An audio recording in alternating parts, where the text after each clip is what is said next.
مهم. بالنسبة الشكر موصول إلى جمعية الوفاق بالنسبة على الاجتماع اللي صار مع وزير العادي. صار بالصبح الاجتماع نعم. والتقرير نزل بالعصر على طول ردت الوفاق أن هذا مو حوار. صحيح. يعني أنا كنت أبي أوجه الشكر يعني والحمد لله وجهته. فأتمنى الأيام اللي جاية أي شيء يصير اجتماع. يعني أنا شخصيا ما أدري بشيء مثلا أقول واكو الوفاق اجتمعت اكو صار كذي بدون ما يخبروا المعارضه بدون ما يصير بدون. فاتمنى تصير رؤيه واضحه يعني من باب يعني لا يصير الهرج بالمارج وقطع الطريق على اي واحد يبي مثلا يشوه سمعه الوفاق او الائتلاف او اي واحد يعني من باب مشكورين. احسنت. كلام سليم، كلام سليم. احنا شعرنا بان ما طرح كان مجرد حمله علاقات عامه وعلى اساس ترجم باللغه الانجليزيه قبل لا يطرح باللغه العربيه في البحرين، فكانما يراد مثل ما تفضل الاخ تشويه سمعه المعارضه وسمعه المخالف في البحرين، وبالتالي احنا على طول تداركنا وطلعنا البيان وتحدثنا بما تم في هذا اللقاء، وانه لم يكن لقاء حوار مو انك تروح تشرب شاي. حوار انك تبدا وتحط جدول زمني وتحط نقاش وتناقش المطالب الشعبيه التي طرحت. حاولت الحكومه تستغل الشغله هذه. قالوا ان احنا نحاول. ولذلك احنا كنا وضعنا النقاط على الحروف وقلنا هذا ليس حوار، هذا مجرد فقط لقاء حول علاقه وزاره العدل بالجمعيات السياسيه، لا اكثر ولا اقل.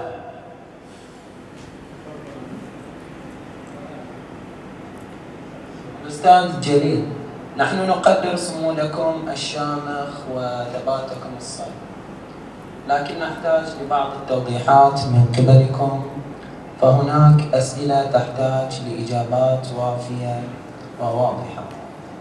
أتمنى عدم فهمي بشكل خاطئ من قبل الحضور وأنتم. بارك الله فيك. بعدما سمعناه من الإثارة لموضوع البحرين في مجلس الأمن، نقول: هل لدى جمعية الوفاق بصيص من الأمل في المساعدة من قبل الدول الكبرى خارجيا، خصوصا بعد فقدان الأمل من المساعدة والضغط الأمريكي والتجربة تشهد؟ فهل فعلا يثق أعضاء جمعية الوفاق في التحرك الشبابي الثوري، أم هو مجرد وقود تستخدمه الوفاق للاستمرار في تحركاتها ونشاطها؟ وهل سترمي قوى المعارضة نفسها في أحضان دول أخرى مثل روسيا والصين مثلا، أم ستلجأ للتصعيد في سياسة حراكها الثوري؟ وشكرا. شكرا استاذ. هل لدى المعارضه امل في القوى الكبرى؟ لا، احنا املنا في الله وفيكم. الشعب البحريني هو اساس الحل، ما حك جلدك مثل طفلك. لا يمكن لاحد ان يتحرك ويطالب عنك انت. الاساس، العامل الاساس واعتمادنا الاساس هو على الشعب البحريني. واحنا خدام هذا الشعب. يعني ما عانى به منه الشعب البحريني لا يمكن ان يعني ينسى، وكما تحدثنا قبل قليل عن الجرائم التي ارتكبت في حق الشعب البحريني. هل لكم امل في الغرب في التحولات؟ ايه، في امل. حركتنا احنا مثل ما قلنا في حركه في الميدان وفي حركه في الدبلوماسيه مع كل الدول والمنظمات، وفي حركه سياسيه وفي حركه اعلاميه. والشاطر من يكسب القضيه. الصمود. الواحد يسمن شويه ويصبر مطالب تتحقق، بس مو احنا نروح ننام في بيوتنا ونسكت وما نطالب بالحقوق والاخرين بيطالبون. لا، هي الصوره متكامله. هل بنرمي اوراقنا وفي احضان الغرب؟ لا، احنا لدينا استقلاليتنا واضحه وصريحه ماذا يريد الشعب البحريني. يعني لن نكون، انا احط لك بكل صراحه، ماذا يجري في سوريا الان؟ البعض قد يشعر بانه حصل سلاح من بعض الدول موجوده. اهم شيء تعتز به المعارضه هو قرار المعارضه. قرار المعارضة في البحرين قرار محلي 100%. رغم العلاقات الموجودة والحركة الدبلوماسية والوصول لكل المنظمات، في النهاية القرار هو قرار الشعب البحريني. تحدثت عن حركة الشارع، هي الأساس. كلهم شبابنا، إخواننا، منا نحن منهم وهم منا، ما يمكن أحد يبيع. ولذلك تحدثنا لا يمكن القبول بأي حل إلا عبر أن يكون في استفتاء. هذا إذا صار في حكم وصار في نقاش وصار في. لا أنا ما أتكلم عنه، عشان أتكلم عن الحراك الثوري. الحراك الثوري هل يقدر على هذا المنوع، على نفس الوتيرة، على نفس هذه الاعتصامات الروتينية، على نفس هذه المسيرات الروتينية، بنفس المكان، بنفس الشوارع، لا تغيير؟ لا هو شوف الشيء الجديد اللي طرأ آخر مرة مسيرات في نعم، تغييرات أخرى شوارع أخرى نعم. لا في شوف تصعيد لنا الشعب البحريني، على نفس هذه الوتيرة. الشعب البحريني صمد لأكثر من سنة. الشباب يتوجهون على منحنى آخر غير عن منحنى جمعية الوفاق وجمعيات المعارضة. لو لاحظنا حتى جمعية وعد تغييراتهم بعد اعتقال الأستاذ إبراهيم شريف تغيرت بحتة. ليش؟ تغيرت. لا نشاهد ثورية مثل التي توجد لدى الشباب الذين يخرجون في الشارع. لا شوف احنا على مستوى، تتحدث الحين فقط عن الجانب الميداني صح؟ مو المجال الدبلوماسي ولا الاعلامي ولا السياسي ولا الاعلامي. احسنت. لا خلينا نحدد السؤال فيها النقطة. كل القوى متفقة من حق الشعب البحريني أن يعبر عن مطالبه بصورة سلمية عبر كل الوسائل السلمية. شلون تتوزع مثل ما أنت قلت؟ هل الإنسان يركز على أسلوب محدد ومعين ويبقى على هذا الأسلوب؟ لا، هناك في إبداع وفي ابتكارات. وأنا أتصور في السنة 8 أشهر 5 أشهر اللي مضت كان في إبداع وابتكارات كثيرة من الشباب ومن المعارضة، داخل وخارج، داخل العاصمة خارج العاصمة. يعني أنا بقول لك شغلة يمكن إحنا في البحرين ما نعطيها قيمة. ترى هناك قيمة إلى المسيرات الجماهيرية الضخمة كما حدث في 9 مارس. هذه على مستوى الأمم المتحدة، على مستوى الدول الغربية يعتبرونها. بس لم يتم استغلال هذه المسيرة. ليش ما استغلت؟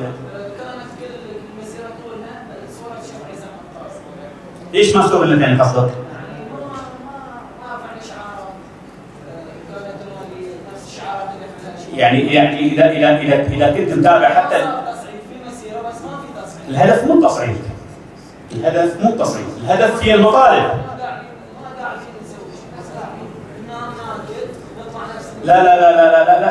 لا تستهجن بهالنقطة. في مقال تو قبل يومين مكتوب عزيزي: هل الانتفاضة في البحرين ستبقى أم تقمع؟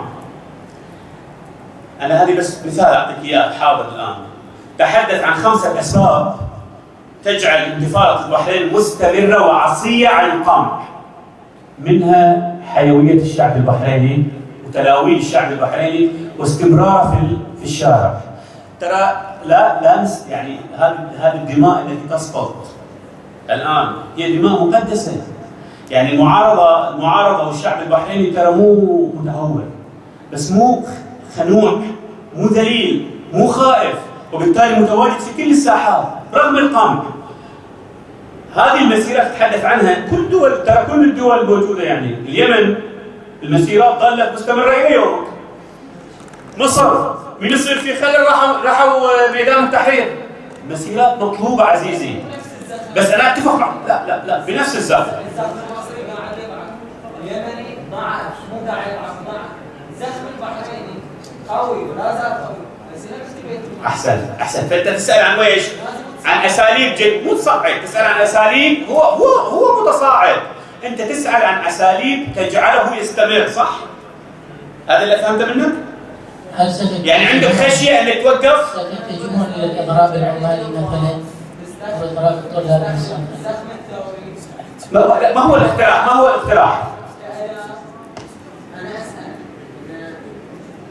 الان حقيقه قوى المعارضه وجمعيه الوفاق بالاخص تستخدم الزخم الثوري كاداه مسانده لها لكي تستطيع ان تقوم بحراكها السياسي والدبلوماسي. نتفق على هذا الكلام؟ نتفق، بس هي جزء من الحراك، يعني هي مو قاعده في بيوتهم احنا حراك، احنا الوفاق، احنا حراك. احسنت. فهذا الزخم لمتى سيبقى؟ يعني النصر بيد الله، ولكن الى متى؟ اذا الوفاق تستخدم هذا الزخم، بس هذا الزخم لمتى سيبقى؟ انا اللي فهمته من سؤالك ان نحن بحاجه الى ابداعات، بحاجه الى يعني حتى لما نتكلم عن الحوار، سؤالك هل سنبقى ننتظر الحوار لما لا نهايه؟ ماذا ستفعل الوفاق في المستقبل؟ تحدث عن 4 ملفات رئيسيه سنستمر فيها.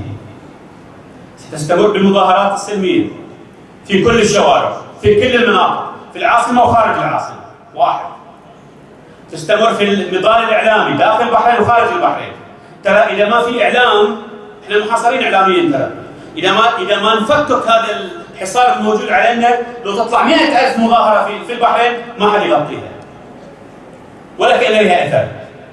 بس بالاعلام تعطي قوه للاثار. دبلوماسيا انت محتاج تشتغل تفتر على الدول كلها، كل الدول المؤثره في تاريخ البحرين لازم تروح لها. ترى انا ضربت مثال قبل شوي، 60 دوله وقفت مع شعب البحرين، شلون؟ ايش دراها هي؟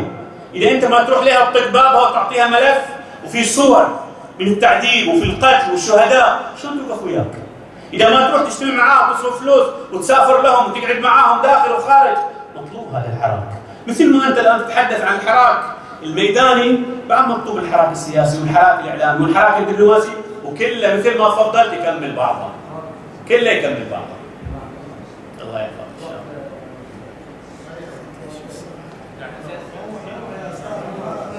أنتم تدينون العنف، ماذا تقصدون بالعنف؟ احنا دائما لما نتحدث عن العنف، وهذا اليوم في تحول في الدول الغربيه، لما نتحدث عن العنف ندين العنف اللي يمارس ضدنا. يعني من هو اكثر من تأدى من العنف؟ هو الشعب. يعني منذ مارس 16 مارس الى اليوم، من هو اللي قتل من عند الشباب؟ من هو اللي عذب؟ من هو اللي سجن؟ من هو اللي تم هدم مساجده؟ وبالتالي نعم نحن ضد العنف. انا اقول لك خل السلطه تسحبوا قواتهم العسكريه وتطلع الناس للمظاهرات. هذا اللي نبغيه. خلي يرتفع صوت المواطنين بحريه وبحضاريه. نقد المعارضه وتوجيه الاسئله حاله طبيعيه ويجب ان توقف ومطلوبه باستمرار. ما هي وسائل الاتصال بكم؟ كل الوسائل يعني مطروحه. يعني انا تحدثت قبل دقائق ان الهم الاكبر الان هو عمليه تدعيم قوى المعارضه وتواجدها الكامل. واحنا اذا تذكرون في اكثر من مره تحدثنا لن نترك الساحات، هذا مو شعار. في تنوع، في تكتيك، مثل الحروب اللي قاعده تصير يعني لازم الانسان يفكر باستراتيجيه، يضع استراتيجيه واضحه ويبدا يتحرك ضمن الاماكن الموجوده بدراسه وبذكاء وبحنكه من اجل ان يبقى صوت المواطنين موجود وقوي.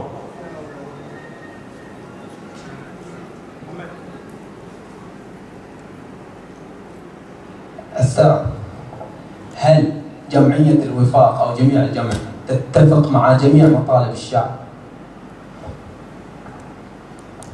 تتفق مع جميع مطالب الشعب؟ نعم. لا شك. الآن أنا تحدثت في بداية كلامي إذا تذكرون أن هناك أكثر من تلاوين للمطالبات، بس كلهم يجتمعون بعودة الحقوق المسلوبة من الشعب البحريني. ما هو مطلب الشعب الرئيسي الذي ينادي به في جميع الفعاليات؟ ما هو تفسيرك لكلام الشيخ علي سلمان عندما قال أن أغلبية الشعب تطالب بالمملكة الدستورية، مع أن حتى في فعالياتكم الشعب رفع مطلبه وهو إسقاط النظام؟ رؤى. احنا صريحين. جمعيات المعارضة صريحة. يعني لا تريد أن تخدع المواطنين. جمعية المعارضة لما قررت مطالب الشعب البحريني استراتيجيتها هي مو استراتيجية الآخرين، يعني أنا ما أقدر أتكلم باسمك ولا أتكلم باسم الآخر، تضع استراتيجيتها، صح؟ إحنا كمعارضة ليست الوفاق فقط، درسنا قبل 14 فبراير، تشخيصنا الدقيق هو تشخيص أن المطلب الأساسي الذي يمكن أن نستطيع الوصول إليه ويمكن أن تحقق المطالب الحقيقية للشعب البحريني هو عبر ال5 المطالب اللي طرحتها أنا. هذه المطالب قد تتفق معها أنت وقد ما تتفق، قد في حركة أخرى تتفق معها وقد ما تتفق، وهذا حرية إلا. لكن لما تقول لي أن الوفاق والمعارضة وقوى المعارضة لها ثقل في الشارع، نعم لها ثقل في الشارع. يعني لما تنظم مسيرات في 9 مارس أو في 21 مايو أو في معظم المسيرات الموجودة، لا شك هناك شعبية كبيرة إلى الجمعيات السياسية، وهناك رؤى أخرى ذكرتها أنا.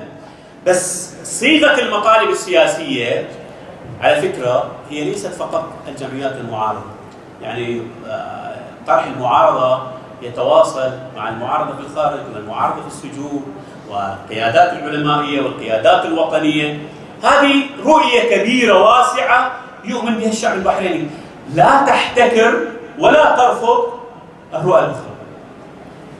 كلمني أنا، قل لي مثلا أنت تؤمن بالملكية الدستورية صح؟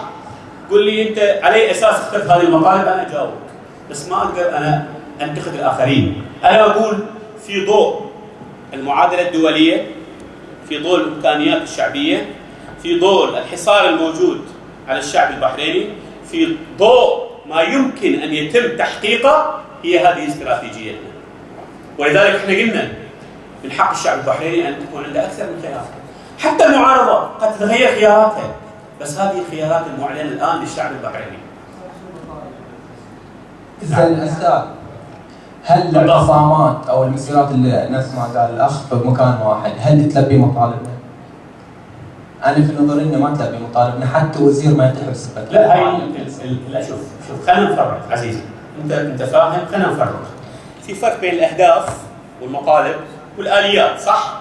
المظاهرات هذه اليات. المظاهرات قد تكون اعتصامات، قد تكون مظاهرات، قد يكون اعتصام واضراب عن العمل، وقد يكون ثوره عارمه. هذه اليات صح ولا لا؟ الفكره اهم شيء في الاساس الاستراتيجيه. فانت مطالب، انا اقول لك انا يعني الجهاد في البحرين والنضال في البحرين ليس سهلا.